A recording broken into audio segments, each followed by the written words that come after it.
quelquefois vous mentez parce que un bruit qui rentrait, que l'on entendait, on avait peur. Faut pas se leurrer, hein. On avait peur que les Allemands arrivent. Hein.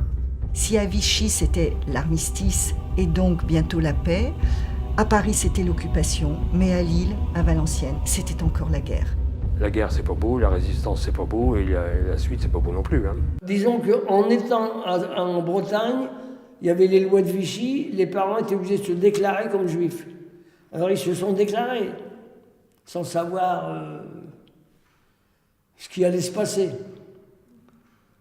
Et donc tous ceux qui étaient là, de la communauté, ils se sont dit, on s'est déclaré, au lieu de rester en Bretagne, on peut rentrer à Valenciennes, c'est pareil.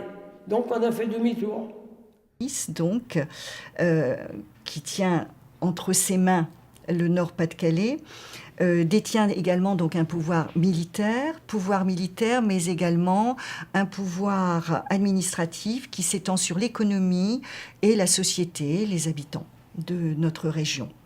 Cette autorité de l'OFK 670 se répercute donc à différents échelons. Et le lycée de jeunes filles va voir sa destinée totalement basculer le 15 juin 1940 en devenant la Feldkommandantur 606. Il a choisi son camp, d'autres ont choisi l'autre camp, et pour des raisons diverses et variées, mais puis il avait une énergie qui l'a peut-être, même certainement poussé à agir. Il ne pouvait pas rester inactif devant ça.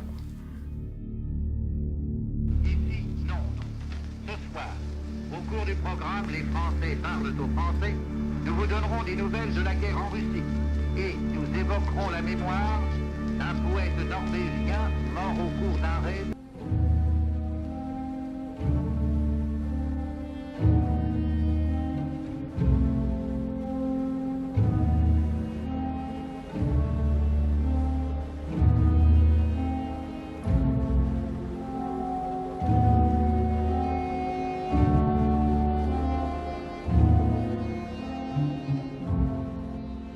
Les réunions avaient lieu principalement ici, dans cette pièce.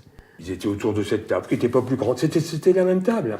Je les revois comme s'ils étaient ici, mais je n'avais pas le droit à la parole, forcément. J'avais entre 5 et 10 ans. Hein. Alors, puis tout ce qu'ils avaient à dire n'était pas forcément, pouvait pas forcément être reçu par un enfant de 5 ans.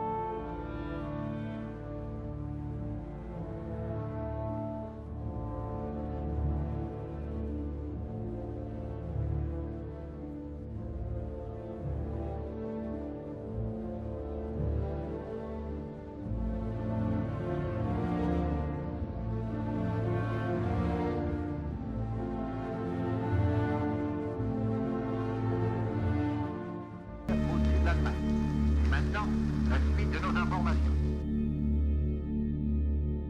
J'étais ici, à gauche en arrivant, la première cellule.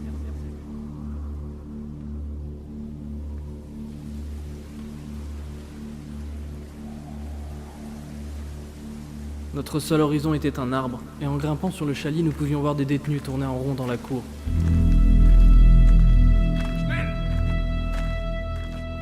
À 6h, ouverture des portes pour la vidange des seaux hygiéniques. Puis fermeture des portes, 2 verrous et une serrure. À 7h, distribution de café et d'un bout de pain.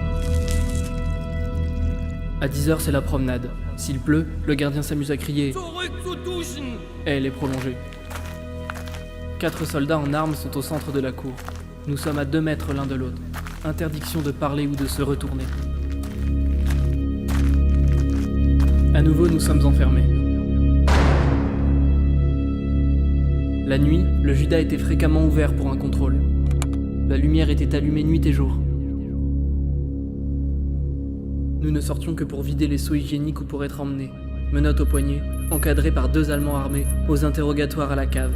Nous rentrions bien souvent inconscients, ou enfin pour le départ définitif vers d'autres lieux de détention ou de déportation.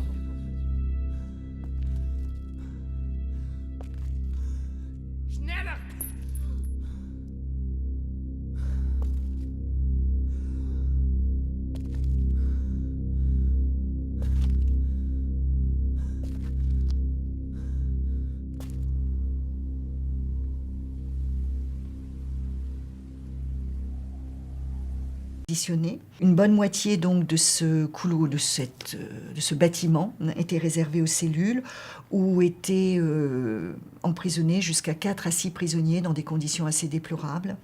Les caves de tristes, malheureusement de tristes souvenirs. La plupart des gens, ils ont été aidés. Les cheminots de Lille ont aidé beaucoup de gens à se sauver. Parce que quand ils sont montés dans les trains, on les a... Certains, on les a ramassés, on les a mis des vêtements d'ouvriers, des choses comme ça.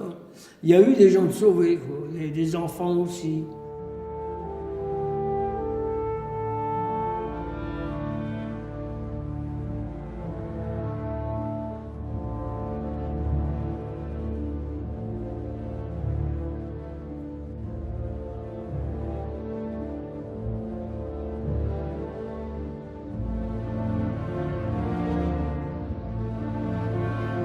C'est-à-dire qu'il y a eu 18 à 19 résistants arrêtés et fusillés au chantier du roller.